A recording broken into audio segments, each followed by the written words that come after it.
नमस्कार, आप देख रहे हैं हल्ला बोल। आपके साथ मैं हूं अंजना ओम कश्यप। सियासत की रेल कहीं छूट ना जाए, आज होगी टक्कर। डॉक्टर समित पात्रा, राष्ट्रीय प्रवक्ता भारतीय जनता पार्टी के, और राजीव त्यागी, कांग्रेस पार्टी के राष्ट्रीय प्रवक्ता नेता हमारे साथ जुड़ेंगे। दोनों आमने सामने होंगे बहस में, लेकिन उससे पहले आपको पूरा मुद्दा समझा दें। पहले मजदूर लॉकडाउन में फंसे रहे, तब विपक्ष सियासत करता रहा।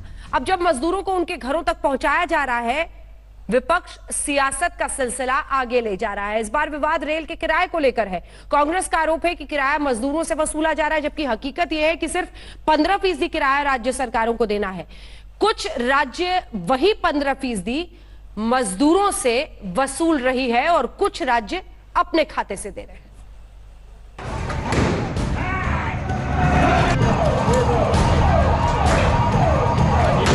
लॉकडाउन 3 का पहला दिन सियासी घमासान के बीच शुरू हुआ। मजदूरों के कंधे पर सियासत की ट्रेन भागने लगी। इधर सूरत में मजदूर सड़कों पर उतर रहे थे, उधर उनकी राज्यों में वापसी को लेकर ट्रेन टिकट पर महाभारत का बिगुल फूट चुका था। दरअसल आज सोनिया गांधी ने सुबह 8 बजे ही सरकार पर प्रवासी मजदूरों के ट्रेन टिकट पर हमला बोल दिया।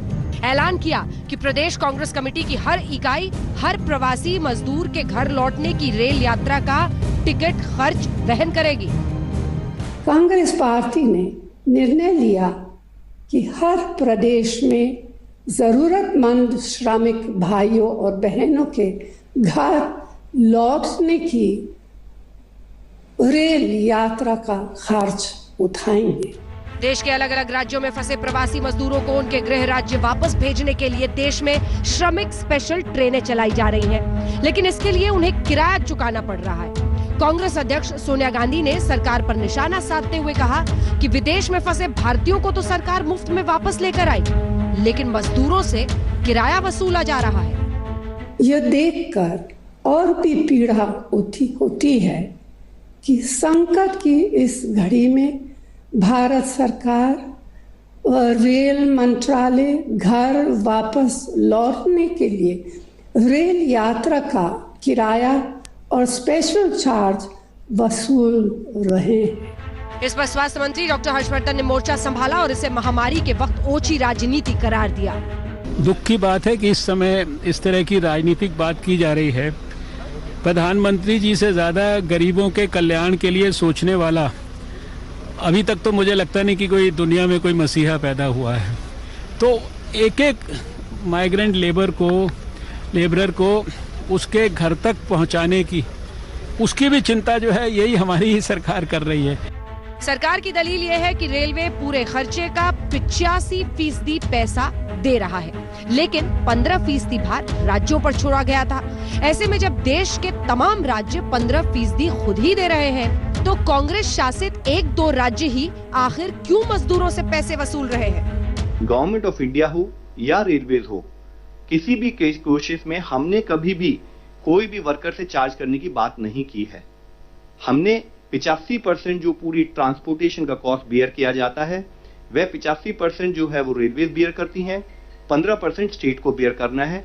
और उसी प्रोसेस और बेस्ड ऑन स्टेट्स रिक्वेस्ट जो ये प्रोसेस शुरू हुआ है कि जो कुछ लिमिटेड पैसेंजर, जो स्टैंडर्ड पैसेंजर्स हैं, माइग्रेंट लेबरर्स हैं, जिनको लिमिटेड लोगों को लेके जाना है for some very particular reason, उसको स्टेट गवर्नमेंट उसी तहत में कोऑर्डिनेट भी कर रही है, एक्सेप्ट फॉर 1 और 2 स्टेट। कई राज्यों के मुख्यमंत्रियों ने पहले ही साफ किया है कि वो अपने हिस्से का 15% खुद ही दे रहे हैं, मजदूरों से टिकट का पैसा नहीं ले रहे। और जब वो निकलेंगे 21 दिन के बाद, तो आने में उनको जितना भी खर्च हुआ बाहर से, और उसके अलावे 500 रुपया और राज्य सरकार उनको देगी। हमारे श्रमिक साथी हमारे अपने हैं। शासन द्वारा रेलवे को सूचित कर दिया गया है कि उनको रेलवे द्वारा लाने में जो भी राशि व्यय होगी उसे छत्तीसगढ़ सरकार वहन करेगी। कांग्रेस पार्टी और सरकार संकट के समय में किसी को अकेला नहीं छोड़ सकती। हम सब एकजुट हैं, कटिबद्ध हैं। शिवराज ने तो इसके बाद सीधे कांग्रेस शासित राज्यों पर ट्विटर पर हमला भी बोल दिया। अब लगे हाथ ये भी बता दीजिए कि कांग्रेस शासित किन राज्यों ने ये खर्च उठाया। कुछ समाचार चैनल तो ये भी बता रहे हैं कि महाराष्ट्र समेत कई कांग्रेस शासित राज्यों ने किसी भी तरह का खर्च उठाने से मना कर दिया है। इस बीच लॉकडाउन 3 शुरू होते ही शराब की दुकानें भी खोल दी गई हैं। वहां शटर उठने से पहले ही लोगों की लंबी कतारें नजर आई। दिल्ली में कई जगहों पर भीड़ ऐसी उमड़ी कि पुलिस को लाठियों का सहारा लेना पड़ा। कोई भी निर्णय अगर किसी भी सरकार ने ऐसा किया है जिस पर उनको निर्णय करने के बाद या निर्णय को इम्प्लीमेंट करने के बाद लगता है कि इसको रिव्यू करना चाहिए, तो मुझे लगता है उसको रिव्यू जरूर करना चाहिए। शराब से राज्यों को बड़ा राजस्व मिलता है, लेकिन जिस तरह सोशल डिस्टेंसिंग की धज्जियां उड़ रही हैं, वैसे में देखना होगा कि राजस्व कहीं जान पर भारी ना पड़ जाए। और आइए अब चर्चा की शुरुआत करते हैं। डॉक्टर संबित पात्रा हमारे साथ, राष्ट्रीय प्रवक्ता नेता भारतीय जनता पार्टी के, और राजीव त्यागी जी राष्ट्रीय प्रवक्ता और नेता कांग्रेस पार्टी के हमारे साथ जुड़ रहे हैं। डॉक्टर संबित पात्रा, मेरा पहला सवाल आपसे वही आरोप जो सोनिया गांधी का है। उनका ये कहना है कि जब विदेशों से आपको लोगों को लाना रहता है तब तो आप मुफ्त में लाते हैं, जब मजदूरों की बारी आती है तो पैसे वसूलते हैं। आपका जवाब? देखिए अंजना जी, धन्यवाद कि आपने एक सफाई के लिए हमें मौका भी दिया है, और मैं 9 बिंदुओं के माध्यम से बिल्कुल तथ्य देश के सामने रखूंगा ताकि किसी प्रकार का इफ और बट किसी के मन में शेष न रह जाए। पहला बिंदु, देखिए जहाँ तक नरेंद्र मोदी जी के सरकार का सवाल है, हमने 1,70,000 करोड़ रुपए खर्च किए। किसके लिए खर्च किए? ये पैकेज गरीबों के लिए था। 3 सिलेंडर मुफ्त देना, 3 महीने का राशन मुफ्त देना, 500 रुपए हर महिला जिसके पास जनधन अकाउंट है उसके अकाउंट में जाना, 2,000 रुपए प्रत्येक जो हमारे किसान भाई है उनके अकाउंट में जाना, ये बहुत कुछ ऐसा किया। देखिए जब 1,70,000 करोड़ रुपए खर्च कर दिए तो ये 34 ट्रेन जो चले हैं उसमें 10 करोड़ रुपए खर्च होते तो क्या 10 करोड़ रुपए मोदी सरकार खर्च नहीं कर सकती थी? क्या परसेप्शन अपने विरोध में बना लेती? बिल्कुल नहीं। इसलिए समझना आवश्यक है कि क्या हुआ है। नंबर 2 पॉइंट, आप देखिए ये जो इतने बड़े तादाद में हमारे श्रमिक बंधु अलग अलग राज्य में हैं, कई राज्य ये चाहते हैं, मैं किसी का नाम नहीं ले रहा हूं, मगर कई राज्य चाहते हैं कि जल्दी से जल्दी ये श्रमिक अपने अपने राज्यों में और गंतव्यों में चले जाए ताकि कहीं ना कहीं उनको एक सेंस ऑफ रिलीफ मिले कि हम तो बच गए, देखो अब वो संभालेंगे, अपना बोझ वो संभालेंगे। हमें ये जो ट्रांसफर करना है, पॉइंट नंबर 3, ये जो श्रमिकों का आवागमन करना है, माइग्रेशन करना है, ये एक रेगुलेटेड वे में करना है, पॉइंट नंबर 3। पॉइंट नंबर 4, अगर रेगुलेटेड वे में करना है तो इसके पीछे एक अकाउंटेबिलिटी होनी चाहिए और राज्य सरकार इसके लिए अकाउंटेबल होना चाहिए, दोनों, जिस राज्य से निकल रहे हैं और जिस राज्य में पहुंच रहे हैं। ये अकाउंटेबिलिटी कैसा होगा? पॉइंट नंबर 5, इसके लिए जो रेलवे जो श्रमिक एक्सप्रेस ट्रेन चली उसमें एक पेमेंट स्ट्रक्चर रखा गया कि 85% फेडरल स्ट्रक्चर को ध्यान में रखते हुए 85% केंद्र सरकार देगी। ये 85% कैसे बना ये मैं आपको बाद में समझाऊंगा। 85% केंद्र सरकार देगी और 15% राज्य सरकार देगी। ये एक पेमेंट स्ट्रक्चर बनाया गया। पॉइंट नंबर 6, किसी भी रेलवे स्टेशन में कोई भी काउंटर टिकट बेचने का नहीं खोला गया है।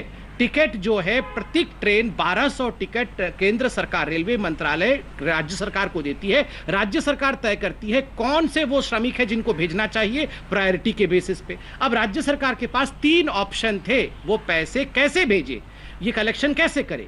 एक ऑप्शन था कि राज्य सरकार अपने राजस्व से ये पैसे रेलवे को दे दे, पूरा का पूरा 15%। दूसरा ऑप्शन था कि वो किसी बहुत बड़े स्वयंसेवी संस्था से कहे कि आप दे दीजिए। और तीसरा ऑप्शन जो एक क्रूर ऑप्शन है, बहुत क्रूएल ऑप्शन था, कि वो मजदूरों से वसूल कर ले। कुछ राज्यों ने, 6 राज्य में नाम गिनाता हूं जिसमें कांग्रेस शासित राज्य भी हैं, उन्होंने खुद दे दिया। त्रिपुरा, कर्नाटका, मध्य प्रदेश, बिहार, छत्तीसगढ़ और झारखंड। छत्तीसगढ़ में कांग्रेस की सरकार है, उन्होंने स्वयं कहा कि चलिए हम अपने पास से, अपने राजस्व से ये 15% हम खुद देते हैं, उन्होंने दे दिया।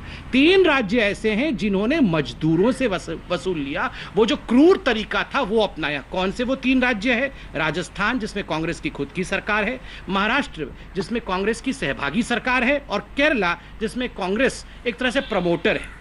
तो आदरणीय सोनिया जी ने जो आज प्रेस कॉन्फ्रेंस किया, मैं अंत कर रहा हूं, आदरणीय सोनिया जी ने जो आज प्रेस कॉन्फ्रेंस किया कि मैं पीसीसी को कहती हूं कि ये पैसा पीसीसी पेमेंट कर दे, दरअसल उनको कहना चाहिए था, मैं निवेदन करती हूं कांग्रेस शासित राज्यों से और जहां कांग्रेस समर्थन दे रही है उन राज्यों को कि आप अपने सरकारों से कहे कि सरकार ये पैसा वहन करे, जैसे कि महाराष्ट्र में, जैसे कि कर्नाटक में, जैसे कि मध्य प्रदेश में, माफ करिए मैंने महाराष्ट्र कह दिया, जैसे कि त्रिपुरा में। ये होना था सोनिया जी का वक्तव्य। सोनिया जी कहीं ना कहीं राजनीति करने के लिए राजनीतिक पिच पे खेल रही थी, इसलिए ये विषय आपके सामने लाना आवश्यक। ठीक है, हमने आपका जवाब इसीलिए सुना ताकि सरकार की तरफ से जो मुख्य बिंदु है वो सामने रख दिए जाए। राजीव त्यागी जी अब जवाब दीजिए, उनका आरोप है कि पॉलिटिक्स करने की कोशिश है ये सोनिया गांधी की तरफ से, कांग्रेस अध्यक्ष की तरफ से। और आरोप ये है कि जो राज्य इस वक्त मजदूरों से पैसे ले रहे हैं वो गिने चुने राज्य हैं, महाराष्ट्र, राजस्थान, कांग्रेस शासित राज्य। अन्य राज्य तो अपने खाते से पैसा दे रहे हैं, वो 15% हिस्सा दे रहे हैं मजदूरों का। देखिए, प्रश्न तो होना चाहिए था सत्ता पक्ष से कि सत्ता पक्ष की क्या तैयारी थी मजदूरों को लाने की।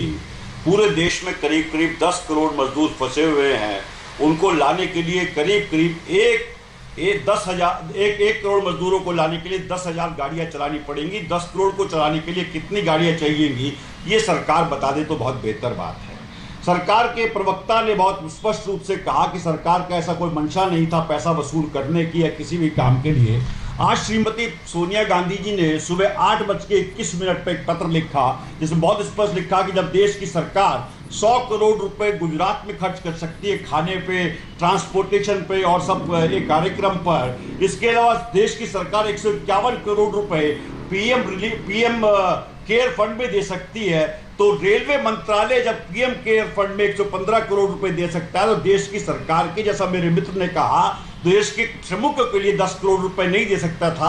ये प्रश्न बहुत लाजमी है। दूसरी बात, मेरे मित्र ये भूल गए कि सारी चीजें आज इंटरनेट की वजह से सोशल मीडिया पे उपलब्ध हैं। ये रेलवे मंत्रालय का बकायदा परिपत्र है जो कि 2 मई का है, उसकी एक क्लॉज पढ़ के सुना देता हूं जना जी, स्थिति साफ हो जाएगी कौन झूठ बोल रहा है कौन नहीं बोल रहा है। क्लॉज नंबर 11 का बी है, I quote, railway shall print train tickets to the specified destination as per number of passengers indicated by originating state and hand them over to the local state government authority. C. The local state government authority shall hand over the tickets to the passengers cleared by them and collect the ticket fare and hand over the total amount to railways. Railway की मंशा बहुत स्पष्ट थी कि railway निश्चित रूप से पैसा कमाना चाहता था। लल्लन टॉप जो आपकी संस्था है, आपकी आज तक की संस्था है जिसको हम लोग लगातार देखते हैं, उसकी एक खबर के मुताबिक अगर आप देखेंगे तो पाएंगे लल्लन टॉप ये कहता है बहुत स्पष्ट कि एर्नाकुलम बकायदा जो एक रेलवे का बहुत बड़ा स्टॉप है उसमें 64%, उसमें बकायदा 32 लाख रुपए के टिकट रेलवे ने बेचे। एक रिपोर्ट के अनुसार स्टैंडर्ड वर्कर्स एक्शन नेटवर्क के हिसाब आज देश के श्रमिकों के पास 100 रुपए की भी पूंजी नहीं है।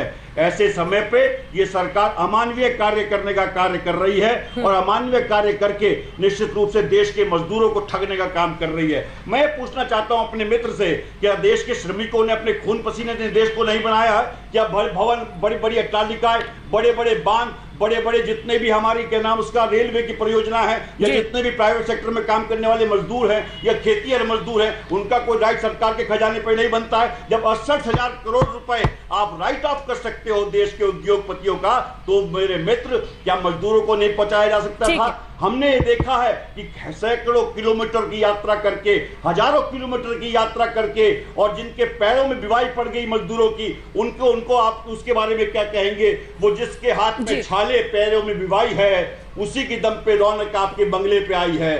तो बंगलों पे जो रौनक आती है, अट्टालिकाओं पे जो रौनक आती है, देश की संसद में जो रौनक आती है, देश के खजाने में जो रौनक आती है, वो देश के मजदूरों की वजह से आती है और सरकार ने मजदूरों को छलने का काम किया। ठीक है, संबित पात्रा जी इसका जवाब दीजिएगा, लेकिन आपके बहुत ही उच्चतम स्तर के इस भाषण में राजीव जी मैं एक बात नहीं समझ पाई। हम आपको सुनाएंगे नागपुर से एक श्रमिक जो अपने घर लौटा है, उसने बताया कि उससे टिकट लिया गया है, उससे पैसा लिया गया है टिकट का। आप ये सुन लीजिए, फिर हमें बताइए कि क्या महाराष्ट्र सरकार या राजस्थान सरकार मध्य प्रदेश की तरह पहल नहीं कर सकती कि वो जो श्रमिकों का हिस्सा है पैसे का वो खुद ही राज्य सरकार दे दे, उन पर बोझ ना डाले? एक बार सुन लीजिए राजीव जी, फिर इस सवाल का जवाब दीजिएगा जो मैंने दरअसल आपसे पूछा था। सुनाइए। आप लोग कब चले, कहां से चले, कैसे चले, क्या आप लोगों से पैसे भी लिए गए? जी सर, नागपुर से हम लोग चले हैं और हम लोग को 505 रुपया टिकट भाड़ा लिया गया है। 7:30 बजे हम लोग ट्रेन में बैठे हैं और सुबह यहाँ लखनऊ में पहुँचे हैं। तो टिकट दिखाएंगे कैसा है, कहाँ कौन सा टिकट? जी सर, टिकट है। तो इस तरह के टिकट हैं, इस तरह के टिकट लिए गए, बकायदा 505 रुपए नागपुर से लखनऊ तक आने को लिए गए हैं। 505 रुपये। और किस तरीके से आप लोग आए हैं वहाँ से? सर ट्रेन से आए हैं सर। ट्रेन से आए? जी सर। ट्रेन से आए हैं, नागपुर से आए हैं, पटना पहुंचे हैं, 505 किराया लिया गया है। क्या ये पहल राज्य सरकारें जो अन्य कर रही हैं? छत्तीसगढ़ में भी कहा गया, आप ही की सरकार है वहां पर, भूपेश बघेल कह रहे हैं कि हम वहन करेंगे। आपने बड़ा अच्छा प्रश्न उठाया। मैं अपने मित्र से कहना चाहता हूं, कुछ तैयारी करके डिबेट की आए होंगे, जरूर वो रेलवे का सर्कुलर होगा जिस रेलवे के सर्कुलर में कहा गया हो कि राज्य सरकार इतना प्रतिशत बियर करेंगी। 2 मई से पहले का कोई सर्कुलर होगा, निश्चित रूप से सर्कुलर आना चाहिए। मैं दिखाना चाहता हूं 3 मई को बकायदा नितिन राउत जो महाराष्ट्र के हमारे कैबिनेट मिनिस्टर हैं, उन्होंने रेलवे मंत्री को बकायदा चिट्ठी लिखने का काम किया और कहा नितिन राउत जी ने कि रेलवे को 1 पैसा भी वसूल नहीं करना चाहिए मजदूरों से। मैं पूछना चाहता हूं रेलवे किसके अंडर में आती है? रेलवे निश्चित रूप से राज्य सरकार के अंडर में नहीं आती, केंद्र सरकार के अंडर में आती है। केंद्र सरकार पहले से राज्यों का जो पैसा है, राजस्व का जो पैसा बकाया है, वो तो दे नहीं रही है। उल्टा राज्यों पे ये बोझ डाल करके कि 15% आप बियर करेंगे, राज्यों को निश्चित रूप से कमर तोड़ने का काम कर रही है। वो राज्य भारतीय जनता पार्टी के भी राज्य हैं, वो राज्य निश्चित रूप से जवाब दीजिए डॉक्टर संबित पात्रा। वो राज्य निश्चित रूप से अन्य और दलों के भी राज्य है। लेकिन लास्ट सेंटेंस कहना चाहूंगा, लास्ट सेंटेंस और कहना हो जाए तो मैं जवाब दूं। अगर आप ठीक है, लास्ट सेंटेंस बोल लीजिए, लास्ट सेंटेंस बोल लीजिए। हाँ, मैं कर दूंगा अभी। संबित पात्रा जी, आपकी सरकार जब भी कोई जरा सा सुविसी भी काम करती है तो उसको ट्विटर के माध्यम से, सोशल मीडिया के माध्यम से बहुत ज्यादा प्रचार प्रसार करती है।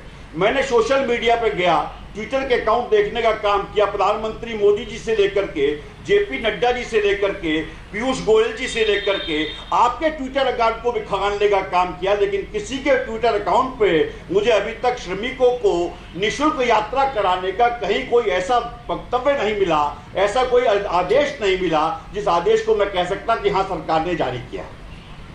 ठीक है, डॉक्टर पात्रा जवाब दीजिए। हालांकि एक करेक्शन है जो मैं करना चाहती हूँ, 1 सेकेंड। जो हमने अभी मजदूरों की बाइट सुनाई थी वो दरअसल नागपुर से निकले थे और लखनऊ पहुंचे थे। लखनऊ में उन्होंने हमारे रिपोर्टर को बताया कि 505 उनसे किराया लिया गया है महाराष्ट्र में। ठीक है, जवाब दीजिए डॉक्टर संबित पात्रा जो पूछ रहे राजीव त्यागी जी। जी अंजना जी, मैंने सारे प्रश्न लिख लिए हैं क्योंकि मुझे लगता है ये बहुत बड़ा विषय है, एक एक करके जवाब देता। पहला विषय है, इन्होंने कुछ नोटिस दिखाए, वो नोटिस मेरे पास भी है। मैं आपको बता दूं 2 तारीख का ये नोटिस है। मैंने सिर्फ वही clause number 11 sale of tickets निकाला है, जिसमें इन्होंने कहा, जो क्लॉज सी पढ़ा उन्होंने, उससे पहले मैंने आपको कह दिया था कि टिकट जो है रेलवेज हैंडओवर करेगी किसको? राज्य सरकार को। राज्य सरकार ये तय करेगी कि 3 ऑप्शंस में से कौन से ऑप्शन के माध्यम से वो पैसे दे सकती है। ऑप्शन मजदूरों से पैसे लेके, जो कि क्रूअल ऑप्शन है, ऑप्शन किसी स्वयंसेवी संस्था से, और बेस्ट ऑप्शन है कि खुद दे दे। The local state government authority should hand over the tickets to the passenger cleared by them, collect the ticket fare and hand over to the total amount of railways. मैंने वो 6 राज्य बताए जिस राज्य ने अपने राजस्व से पैसे दिए, और मैंने केरल, महाराष्ट्र और राजस्थान का उदाहरण दिया, जहां ना तो स्वयंसेवी संस्था से लिया गया पैसा, ना अपने राजस्व से, अपितु मजदूरों से लिया गया। कहीं ना कहीं इन राज्यों ने गलत किया। उसी दिन 2 तारीख को ये दूसरा प्रेस रिलीज आया है। मैं चेक का गाइडलाइन मैं आपको कैमरे के सामने दिखा रहा हूं, आप इसे प्लीज क्लोजअप करके दिखाइए। इसमें एक बहुत बड़ा विषय लिखा हुआ है। इसमें देखेंगे, no tickets being sold at any station, किसी भी स्टेशन पर कोई टिकट बेचा नहीं जाएगा। अभी राजीव भाई ने एक सवाल पूछा था कि एर्नाकुलम में टिकट बेचे गए। एर्नाकुलम केरल में है।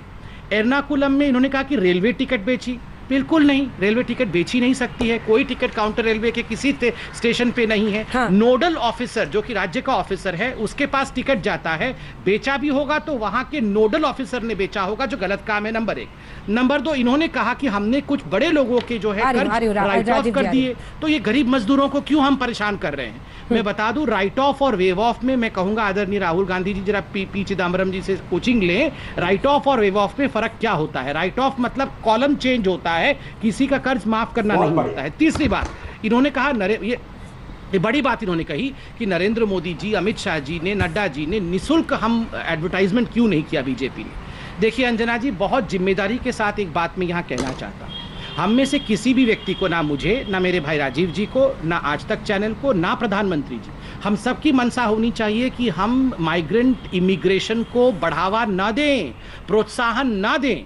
हाँ, यदि कोई व्यक्ति फंस गया है, बहुत आवश्यक कोई काम है, बिना उसके वहां जाए अपने गंतव्य स्थान पर काम नहीं बन सकता है, मैं हाथ जोड़ के निवेदन करता हूं केवल वही श्रमिक एक्सप्रेस का इस्तेमाल करे जो लोग वर्षों से किसी और स्थान पे रह रहे हैं माइग्रेंट लेबर के रूप में, क्योंकि आपको अपने गांव को बचाना है, उस बूढ़ी माँ को बचाना है, उस बूढ़े पिता को बचाना है जो गांव में है। अगर इस प्रकार की अफरा तफरी हो गई कि अगर हम कोई मैं 10 सेकंड में कंप्लीट कर रहा हूं, अगर अफरा तफरी हो गई अंजना जी, अगर सब कुछ खोल दिया गया तो विश्वास करिए ट्रेन के छतों पर बैठकर, ट्रेन के खिड़कियों से लटक कर अगर हमारे श्रमिक भाई गांव चले जाएंगे तो हम कोरोना के इस युद्ध में कभी जीत नहीं पाएंगे।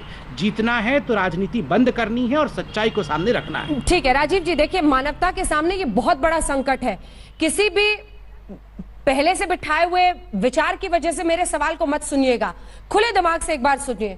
मेरे साथ शोज में भूपेश बघेल साहब छत्तीसगढ़ के आपके मुख्यमंत्री थे, उस दिन बड़े व्यथित थे वो शाम में। उन्होंने कहा कि अभी भी महाराष्ट्र में जो बॉर्डर है, टीएस सिंहदेव जो वहां के स्वास्थ्य मंत्री, उन्होंने कहा कि अभी भी बॉर्डर पर महाराष्ट्र में कई मजदूर आकर बॉर्डर पर खड़े हैं और उनकी टेस्टिंग नहीं हो रही, उनकी स्क्रीनिंग नहीं हो रही। हमें बहुत डर लग रहा है, ऐसी परिस्थितियों में पलायन करना ठीक नहीं है, बहुत बड़े ये कैरियर्स बन सकते हैं मेरे राज्य के लिए।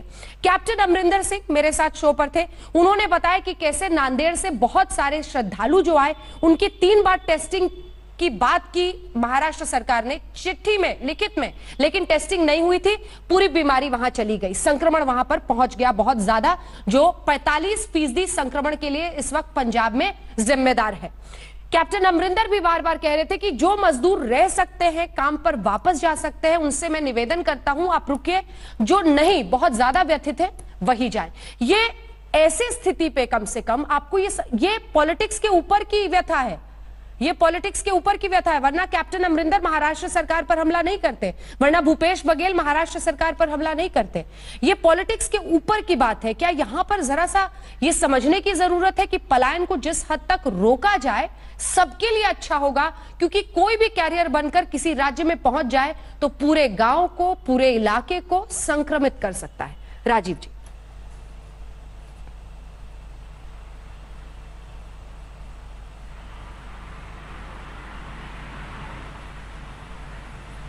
राजीव जी तो बोल रहा हूँ जी, आवाज आ रही है सर? जी बिल्कुल आ रही है। ठीक है, आप बोले। यहाँ पर आपका वीडियो फ्रीज कर गया है पर आपकी आवाज आ रही है, इसलिए बोलिए बोलिए बोलिए। अंजना, जिस तरह से कुल मिलाकर के आपने सवाल किया कि टेस्टिंग नहीं हो पा रही है, क्या टेस्टिंग के लिए किट रिपोर्ट करने की जिम्मेदारी राज्य सरकारों की है? राज्य सरकारों की बजाय ये जिम्मेदारी निश्चित रूप से केंद्र सरकार की है। कांग्रेस पार्टी 12 फरवरी 2020 से सरकार को ये कह रही है कि टेस्टिंग करिए, टेस्टिंग करिए, टेस्टिंग करिए। देश के 800 वैज्ञानिकों ने बकायदा प्रधानमंत्री मोदी जी को चिट्ठी लिखने का काम किया और कहा कि इसका सिर्फ एक ही विकल्प है, टेस्टिंग करना। सिर्फ लॉकडाउन एक सिर्फ टेम्परेरी रिलीफ मिल सकता है, इससे हम तैयारी कर लें कि हम टेस्टिंग कैसे करेंगे, हॉस्पिटल कैसे बनाएंगे, बेड कैसे बनाएंगे, कैसे क्वारंटीन करेंगे, इसका एक विकल्प हो सकता है। राज्य सरकारों की अपने लिमिटेशन से, जैसे कि मैंने पहले भी कहा कि राज्य सरकारों को निश्चित रूप से राजस्व देना चाहिए केंद्र सरकार को, वो राजस्व नहीं दे रही है। अभी अभी आपके टीवी चैनल पे बकायदा मैंने एक न्यूज देखी जिसका मैं हवाला देना चाहूंगा, जिसमें लिखा है साहब यूपी सरकार ट्रेन का किराया श्रमिक दे रहे हैं। ये यूपी सरकार कह रही है कि ट्रेन का किराया बकायदा श्रमिक देने का काम कर रहे हैं। मैं ये पूछना चाहूंगा यूपी सरकार की जिम्मेदारी क्या? पहली बात। अब आता है संबित पात्रा जी की बात पे, तो मैं शेर से अपनी बात कहता हूं, भूख लगी है सब्र कर, रोटी नहीं है तो क्या हुआ, आजकल दिल्ली में है जेरे बहस ये मुद्दा। जी दिल्ली में मुद्दा है कि लोगों को भूख लगी है, लोग भूखे पेट हैं, लोगों के पांव में छाले हैं, लोग हड़ताल हैं, मर रहे हैं। मैं चाहता हूं आपने काम राइट ऑफ करने का काम किया उद्योगपतियों के ऋण को, कुछ देश के किसानों का कर्ज भी राइट ऑफ कर दीजिए मेरे मित्र।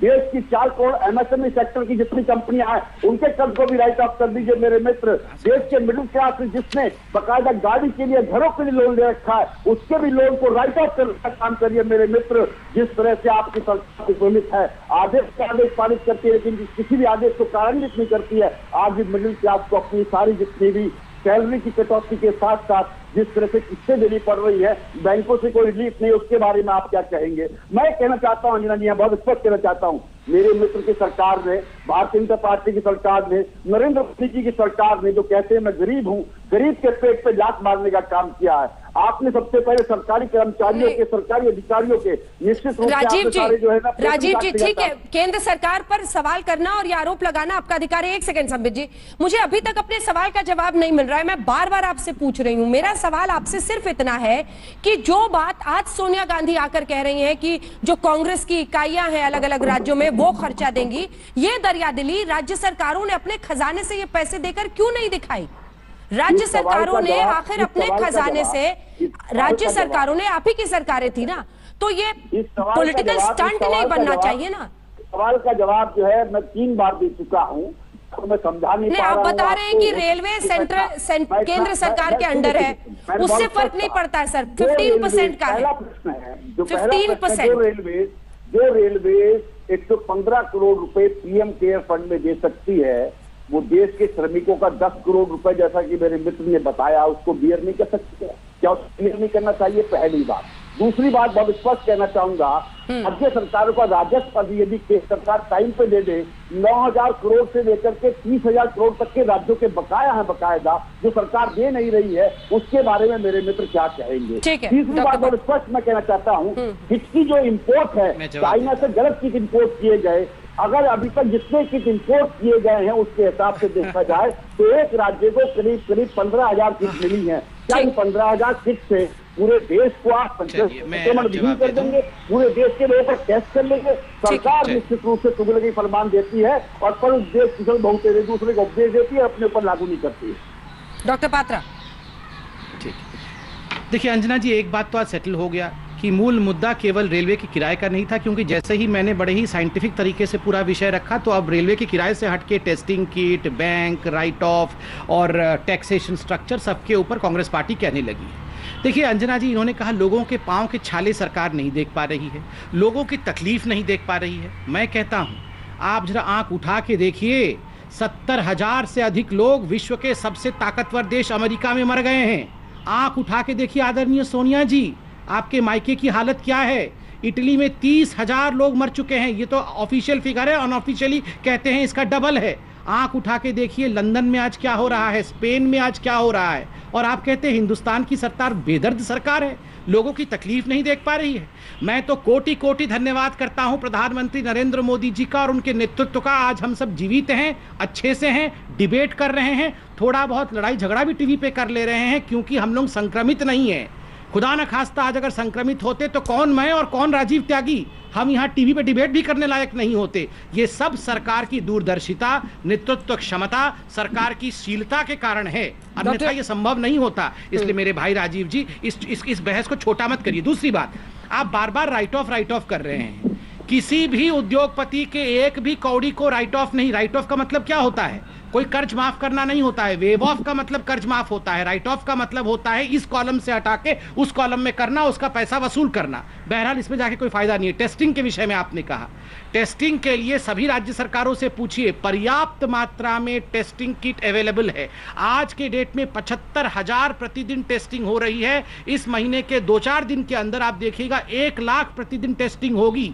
यह टेस्टिंग रेट पूरे विश्व में सर्वाधिक है। जो रेशियो टेस्टिंग और पॉजिटिव की रेशियो होती है वो हिंदुस्तान में सर्वाधिक है।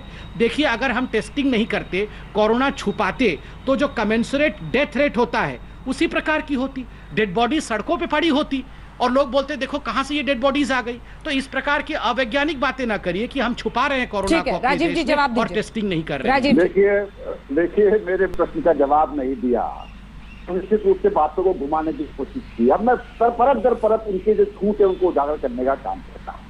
इनके जो छूट है उनको उजागर करने का काम करता हूँ। पहले आदेश पारित हुआ कि पूरे देश में जितने भी लोग हैं जिनके लोन्स हैं बकायदा बैंक के, उनके किसी के भी लोन को कहना है उसका बैंक वसूलने का काम नहीं करेंगे, जबकि बैंक वसूल रहे हैं। ऐसा कोई आदेश बैंकों के पास अभी तक नहीं। पहली बार मिडिल क्लास के लोग जिनकी सैलरी कट होगी क्योंकि देश की सरकार ने अपने कर्मचारियों की सैलरी कट कर दी। एक तरफ तो सरकार ये कहती है कि बकायदा देश के उद्योगपतियों से अपील करती है कि किसी की सैलरी मत काटिए, किसी को नौकरी से मत निकालिए, लेकिन सरकार अपने खजाने को भरने के लिए और अपने सरकारी कर्मचारियों को पैसे काटने का काम करती है। कई जगह तो मीडिया हाउसेज में बकायदा पत्रकारों की सैलरी कट चुकी है, जहां तक मेरा ज्ञान है। अब आपकी बात आती है, मेरे मित्र ने टेस्टिंग की बात कही थी, टेस्टिंग करने की जिम्मेदारी संबित पात्रा जी, प्लीज संबित पात्रा बीच में मत बोलिए, नहीं तो मुझसे ज्यादा बुलंद आवाज नहीं है अभी आपकी, मैं कंप्लीट कर दूं।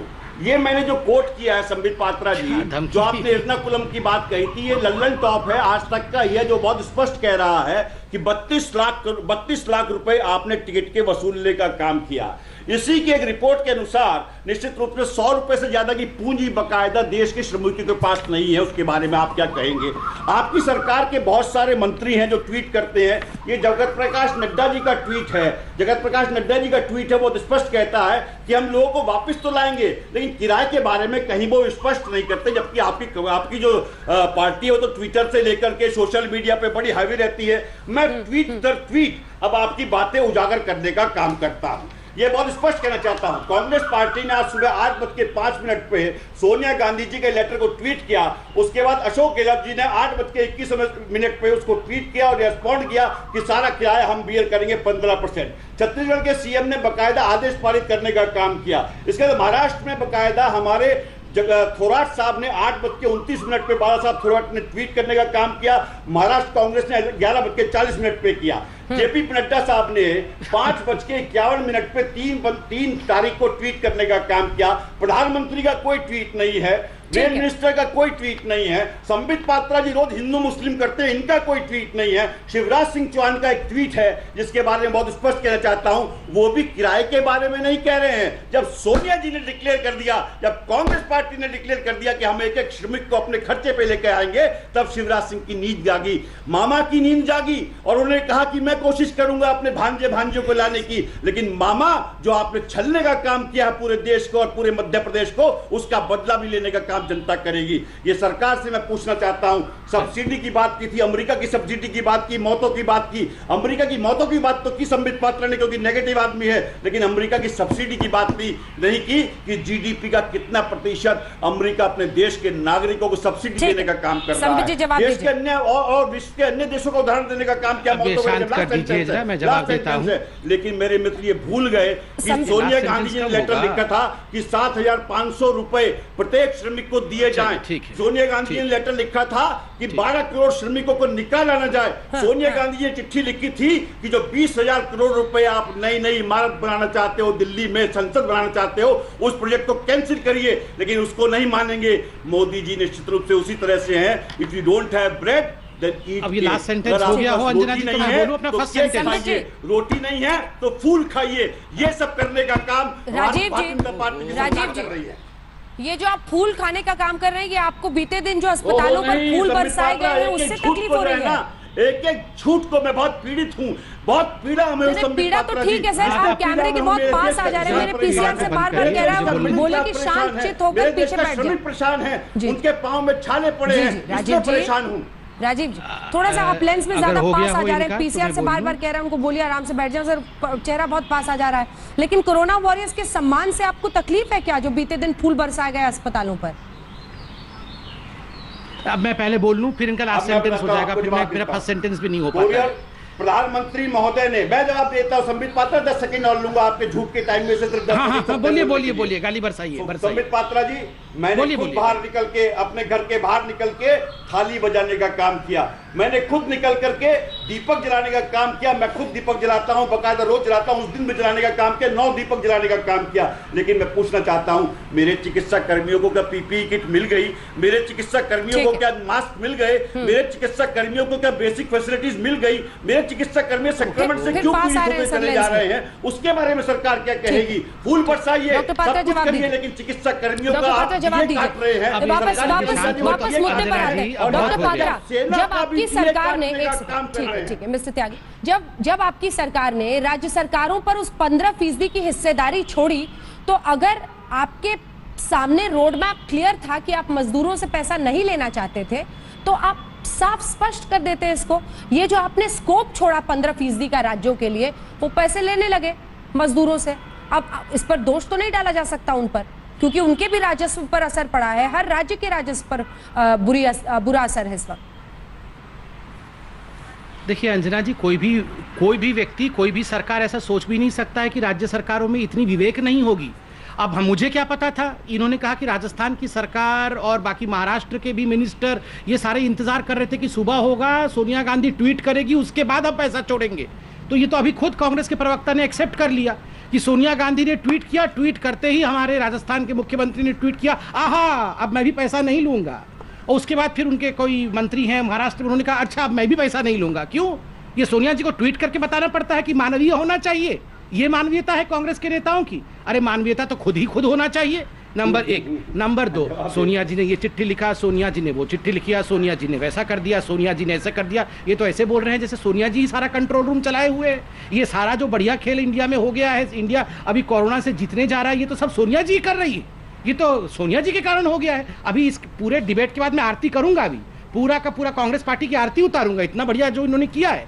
उद्योगपतियों के लिए कुछ मत करो, सब गरीबों के लिए करो। अरे सबके लिए करना है, उद्योगों के लिए भी करना है, गरीबों के लिए भी करना है, एमएसएमई के लिए भी करना है। 9,000 करोड़ रुपए अभी आईटी रिटर्न एमएसएमई को दिया गया। क्यों दिया गया? ताकि एमएसएमई अगर अच्छा होगा तो हमारे गरीब भी अच्छे होंगे, उद्योग अच्छे होंगे तो हमारे गरीबों को और श्रमिकों को नौकरी मिलेगी। सबके लिए करना है। ये उद्योगपतियों को, गरीबों को लड़वाना नहीं है कांग्रेस की तरह। इन्होंने कहा लल्लन टॉप हो या एवरेस्ट टॉप, सुन लीजिए भैया, कोई भी टॉप हो।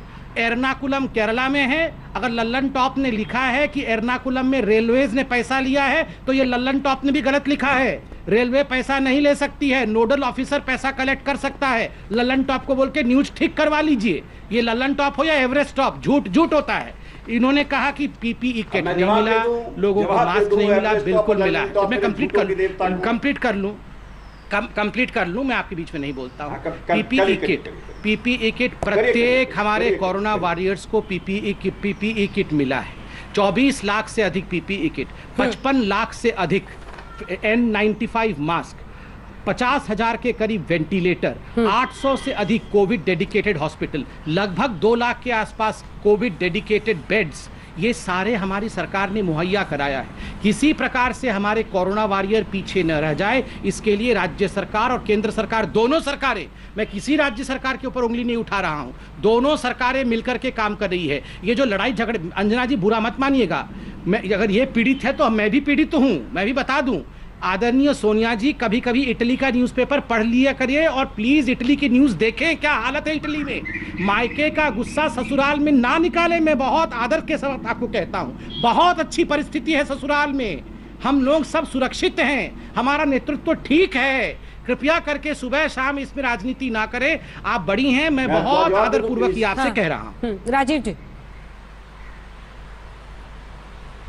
देखिए, ससुराल में जब बहू आती है तो भारत की तो परंपरा ये है कि उसका बड़ा सम्मान किया जाता है, उसको हाथों हाथ लिया जाता है। हालांकि भारतीय जनता पार्टी के नेताओं में, भारतीय जनता पार्टी में बहू को अपमान करने की परंपरा होगी, जो संबित पात्रा कर रहे हैं वो करे, क्योंकि भारतीय जनता पार्टी में यही परंपरा है, नारी को लेकर के, नारी के सम्मान को लेकर के। मैं लोग को चीजें गोलवलकर से लेकर के अभी तक कोट कर सकता हूं, लेकिन आज ये विषय नहीं है। अब मैं पूछना चाहता हूं मेरे मित्र ने, नमस्ते, आपकी नमस्ते की जरूरत नहीं है। ये इंडिया रेलवेज ने पीयूष गोयल का बयान है जो 115 करोड़ रुपए दिए बकायदा पीएम रिलीफ फंड में, तो माय डियर फ्रेंड 10 करोड़ भी दिलवा देते। आपके बारे में सिर्फ इतना कह सकता हूं संबित पात्रा, जय झूठो देवा, जय झूठो देवा, तुमरी आरती में उतारूं, सत्य तो बोलो देवा, सत्य तो बोलो देवा। आप सत्य नहीं बोलोगे, सिर्फ झूठ की आरती उतारोगे, झूठ के पुलिंदे को बनाने का काम करोगे। मेरे मित्र, ये 3 तारीख का लेटर है नितिन राउत साहब का, जो पीयूष गोयल जी को लिखा। ऐसी कोई विज्ञप्ति आपके पास जरूर होगी जो आपने राज्य सरकारों को, पूरे देश के राज्य सरकारों को लिखी होगी कि 15% राज्य सरकारों को बियर करना है। ऐसी विज्ञप्ति दिखा दीजिए। मैंने रेलवे का आपको परिपत्र दिखाने का काम किया, रेलवे के परिपत्र में पढ़ने का काम किया कि रेलवे निश्चित रूप से टिकट की वसूली करेगी, टिकट पैसे की वसूली करेगी। कृपया उस बारे में बताइए माय डियर फ्रेंड। मैं पूछना चाहता हूं, अहमदाबाद का एक हॉस्पिटल है, उसके बारे में क्या कहेंगे? जो कोरोना के जो पीड़ित हैं वो पड़े हैं। और ये बता दीजिए मेरे मित्र, फौज का डीए आप काट रहे हो, सरकारी कर्मचारियों का डीए आप काट रहे हो, कोरोना वॉरियर जो हमारे चिकित्सक है, चिकित्सा कर्मी हैं, जिन्होंने अपनी जान लगा रखी है, जान दे रखी है अपनी, उनका डीए तक आप काट रहे हो और आप कहते हो आप उनका सम्मान कर रहे हो। इस वक्त तो उनको और डीए दुगना देना चाहिए था। वो 24 घंटे लगे हैं। मुझे गर्व है अपने चिकित्सा कर्मियों पे, मुझे गर्व है अपने पुलिस कर्मियों पे, मुझे गर्व है अपने अधिकारियों पे, मुझे गर्व है अपने प्रशासनिक कर्मचारियों पे पूरे देश के, जो अपने सबरस निछावर करके आज देश की सेवा करने का काम कर रहे हैं। लेकिन मैं पूछना चाहता हूं, प्रधानमंत्री महोदय बताएं एमएसएमई सेक्टर को कैसे रिवाइव करेंगे। प्रधानमंत्री महोदय बताएं कि किस तरह से देश के किसानों को पैकेज देने का काम करेंगे। प्रधानमंत्री महोदय बताएं, राइट ऑफ करने का अगर काम करते हैं तो निश्चित रूप से देश के किसानों को भी कर दीजिए, मिडिल क्लास के सारे गाड़ियों के घरों के किराए को राइट ऑफ कर दीजिए, जितनी भी उनकी किस्तें हैं, जितने भी एमएसएमई सेक्टर का लोन है उसको राइट ऑफ कर दीजिए। हम तो मान लेंगे। रिपीट क्यों हो रहा? रिपीट होगा, बार बार होगा, बार बार पूछा जाएगा कि देश के उद्योगपतियों की सरकार जो उद्योगपतियों के दम पे चलती है, जो टेलीविजन चैनल्स के दम पे चलती है, क्योंकि टेलीविजन चैनल भी निश्चित रूप से उद्योगपतियों के हैं, उनके दम पे चलती है। तो देश के गरीब के लिए, देश के किसान के लिए, देश के श्रमिकों के लिए, देश के एमएसएमई सेक्टर के लिए, देश के मिडिल क्लास के लिए, देश की नारियों के लिए, देश के चिकित्सा कर्मियों के लिए, देश के चिकित्सा। ब्रेक का टाइम हो रहा है राजीव जी, ब्रेक का टाइम हो रहा है। जवाब तो सुनने में आपकी रुचि है या नहीं है? जितना सवाल आप पूछते हैं उसका जवाब भी सुनिए। तो उसके लिए ब्रेक पे जाने से पहले डॉक्टर संबित पात्रा जवाब दीजिए जल्दी से, और ये भी बताइए कि क्या बीजेपी शासित तमाम राज्यों में कहीं भी श्रमिकों से किराए का हिस्सा नहीं लिया जा रहा है? नहीं लिया जा रहा है अंजना जी। किसी भी राज्य अंजना जी, मुझे लगता है मैं ये जो गाना वाना नहीं गाऊंगा, मैं एक एक करके पॉइंट वाइज आंसर देता कि गरीबों तक पैसा जाना चाहिए। बिल्कुल, हाँ, पैसा जाना चाहिए। 33 करोड़ जनता तक 32,000 करोड़ रुपए डीबीटी के माध्यम से आज से 4 दिन पहले चला गया था। 40 करोड़ जनता तक, माफ कीजिएगा, 40 करोड़ जनता तक फ्री राशन 3 महीने का पहुंच चुका था। एमएसएमई में 9,000 करोड़ रुपए आईटी रिफंड के माध्यम से सीबीडीटी ने दिया है। इन्होंने कहा कि कुछ न्यूज़ एंकर्स इत्यादि के पैसे कट रहे हैं। देखिए, न्यूज़ का जो विभाग होता है, आप लोगों की जो कंपनी होती है, ये सरकार के अंतर्गत नहीं होता है। मुझे नहीं पता किसका पैसा कटा है। दूसरी बात, इन्होंने कहा कि डीए खत्म कर दिया हमने। बिल्कुल गलत बात है, कोई डीए नहीं खत्म किया। जो इंक्रीमेंट डीए में लगना था उसको थोड़े समय के लिए होल्ड पे रखा है, वो रिलीज कर दिया जाएगा प्रोस्पेक्टिवली। तो उसको खत्म कर देना यही झूठ होता है, झूठ कहना कि डीए को खत्म कर दिया गया। हरियाणा ने अपने तमाम कोविड वॉरियर्स जो डॉक्टर्स है, फ्रंटलाइन डॉक्टर्स, उनकी सैलरी को दुगुना कर दिया है। एक कांग्रेस शासित राज्य बता दीजिए जहां डॉक्टरों की सैलरी को या नर्सों की सैलरी को दुगुना कर दिया गया होगा। अंजना जी, फैक्ट्स पे लड़ाई होती है, फैक्ट्स पे आप बात करना चाहिए। यहाँ पर आके झूठी गीत गाने, शेरो शायरी, ये शेरो शायरी का टाइम नहीं है, गाना गाने का टाइम नहीं है कोरोना का समय। मैं आज कहता हूँ अंजना जी, आज हम सब बहुत खुश हैं कि भारत बहुत नेतृत्व क्षमता के साथ इस पूरे कोरोना संक्रमण से लड़ रहा है। और एक ही निवेदन है, ये बहुत बड़े पैमाने पे आवाजाही नहीं करनी है, लिमिटेड तरीके से आवाजाही करनी है, ताकि ये संक्रमण। मैं आपका इंटरव्यू देख रहा था, मैं आपने अंजना जी 10 सेकंड, मैं आपका इंटरव्यू देख रहा था। परसों 15 चीफ मिनिस्टर को आप लोगों ने बुलाया था, कल रिपीट भी हुआ था आज तक में। पंजाब के मुख्यमंत्री ने आरोप लगाया महाराष्ट्र की सरकार के ऊपर। ना पंजाब में हमारी सरकार है और ना महाराष्ट्र में बीजेपी की सरकार है। पंजाब के मुख्यमंत्री ने स्पष्टतः कहा, नांदेड़ के विषय को लेकर इतना कहने के बावजूद भी हमारे साथ धोखा हुआ। वहां पर जांच नहीं कराया गया, वहां से लोग आए और 65% केस फैलने का काम पंजाब में आज महाराष्ट्र की सरकार के गैर जिम्मेदार नतीजे के कारण हुआ है। आप बताइए, दोनों गैर भाजपा शासित राज्य हैं, दोनों में कांग्रेस का हाथ है। एक में कांग्रेस पूरी तरह से है, दूसरे में कांग्रेस समर्थित राज्य है। आप बताइए, आज कांग्रेस हमसे क्या सवाल पूछ रही है? राजीव जी से सवाल पूछिए कि ये माफी मांगे कि नहीं मांगे, कि पंजाब में उन्होंने पूरी तरह से इररिस्पॉन्सिबल होकर बीमारी को फैलाने का काम किया है। ठीक है, नहीं राजीव जी, ब्रेक के बाद ही आपका मैं जवाब ले पाऊंगी। उन्होंने सवाल महाराष्ट्र को लेकर, पंजाब को लेकर उठाया है। आखिरी हिस्से में इस बहस के पहुंचे, और ये जो मजदूरों के पलायन में कम से कम पलायन हो सके, इसके पक्ष में आप भी हैं या नहीं? कांग्रेस पार्टी है या नहीं? सियासत की रेल कहीं छूट ना जाए, इस अंतिम हिस्से में राजीव जी, चूंकि आपको जवाब देना था, इसीलिए इसी में एक सवाल जोड़ते हुए कि ये जो सरकार का लगातार स्टैंड है कि पलायन कम से कम हो, अगर मजदूरों की आर्थिक गतिविधियां शुरू करनी है ग्रीन जोन में, तो जितने लोग रुक सके वो रुक जाएं, ये अनुरोध तमाम मुख्यमंत्री कर रहे हैं, रिस्पेक्टिव कि वो कांग्रेस के हैं, बीजेपी शासित राज्य के हैं। क्या कांग्रेस पार्टी भी उनके साथ इस मामले में सहमत है कि कम से कम पलायन हो, या आपको लगता है कि सभी मजदूर को उनके घर तक छोड़ना जरूरी है? देखिए, निश्चित रूप से जो जहां अगर उसके पास संसाधन ठीक है और रुक सकते हैं तो उन्हें रुकना चाहिए, इसमें कहीं को दो राय नहीं है। यदि संसाधन ठीक नहीं है, जो रिपोर्ट का मैंने हवाला दिया ललन टॉप की 100 रुपये एक मजदूर के पास पूंजी बची है ऑन एन एवरेज, तो कैसे वो रुक पाएगा? क्यों अपने घर नहीं जाएगा? गुजरात की एक रिपोर्ट है बकायदा अंजना जी, जिसमें वो कहते हैं इन गुजरात माइग्रेंट से they paid for their own train tickets in contrast to what BJP has claimed। ये बकायदा आज ही छपा आर्टिकल, इसको संबित पात्रा जी को बता दीजिएगा। 30,000 करोड़ रुपए अभी भी दिसंबर और जनवरी का जीएसटी केंद्र सरकार पे राज्यों का बकाया है, वो भारतीय जनता पार्टी के राज्य भी है और कांग्रेस पार्टी के राज्य भी है, अन्य दलों के राज्य भी हैं। और मैं लल्लन टॉप से कहना चाहूंगा, लल्लन टॉप को आज झूठा साबित कर दिया भारतीय जनता पार्टी के प्रवक्ता ने। लल्लन टॉप को अपनी रिपोर्ट लेकर के आनी चाहिए, दोबारा से छापनी चाहिए कि क्या उनकी रिपोर्ट झूठी है सच्ची है। अब निश्चित रूप से अब संबित पात्रा जी को आईना दिखाने का काम करना चाहिए। एक प्रूफ और देना चाहूंगा मध्य प्रदेश का। मध्य प्रदेश में नासिक से भोपाल ट्रेन आती है, 368 यात्री आते हैं, मजदूर आते हैं, 315 रुपए का किराया लिया जाता है, जबकि 305 रुपए किराया है और ये लिया जाता है बकायदा। भोपाल में मामा बता देना कि मामा भांजों से वक्त कम है, जवाब दीजिए डॉक्टर संबित पात्रा। कमीशन का ले रहे हैं। मामा ने तो बकायदा आटा भी 10 किलो की जगह 7 किलो कर दिया। इधर से 10 किलो आटा डालो और 7 किलो निकलेगा। ये मामा का शासन है। मैं पूछना चाहता हूँ संबित पात्रा जी, इन सब रिपोर्ट्स के बारे में आप क्या कहेंगे? अंजना जी, इनका हो गया हो तो डॉक्टर पात्रा जवाब दीजिए। मैं बात कर लूं प्लीज।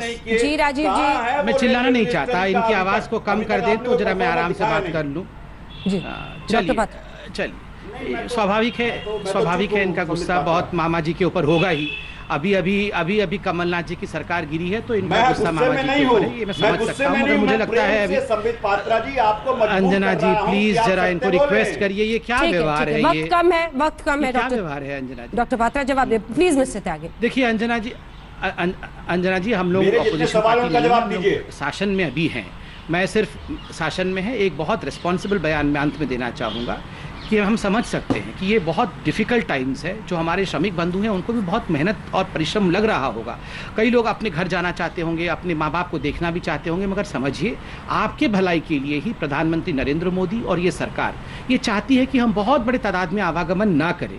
इससे देश का भी भला होगा, आपका भी भला होगा, आपके गाँव का और आपके परिवार का भला होगा। हाँ, अगर बहुत बड़ी कोई परेशानी है, विपत्ति है और आपको जाना ही है, उसके लिए श्रमिक एक्सप्रेस ट्रेन है, श्रमिक एक्सप्रेस ट्रेन है। और याद रखिए श्रमिक एक्सप्रेस ट्रेन में 85% सब्सिडी सेंट्रल गवर्नमेंट दे रही है, 15% का जिम्मेदारी आपकी राज्य सरकार का है, बीजेपी शासित राज्य और छत्तीसगढ़ भी और झारखंड भी जो हमारे शासित राज्य। हम निवेदन करेंगे हम महाराष्ट्र की सरकार से भी निवेदन करेंगे कि जल्दी से जल्दी ये पॉलिटिक्स खत्म करके पैसा देने का काम, पैसा लौटाए उन श्रमिकों को जिन श्रमिकों से महाराष्ट्र सरकार ने पैसा लिया है, उनको बाकायदा लौटाए। राजस्थान की सरकार भी उन श्रमिकों को पैसा लौटाए जिनसे पैसा लिया है। आप ये फिर गाना गाएंगे? ये फिर गाना आएंगे? ये क्या गाना गाने? चलिए, व्यथा का वक्त है ये उन मजदूरों के लिए, और कम से कम इतनी ईमानदारी होनी चाहिए कि हम ओछी राजनीति ऐसे वक्त पर नहीं करें। आप सभी का बहुत धन्यवाद हमारे साथ चर्चा में हल्ला बोल में टक्कर के इस एपिसोड में शामिल होने के लिए। देखते रहिए आज तक।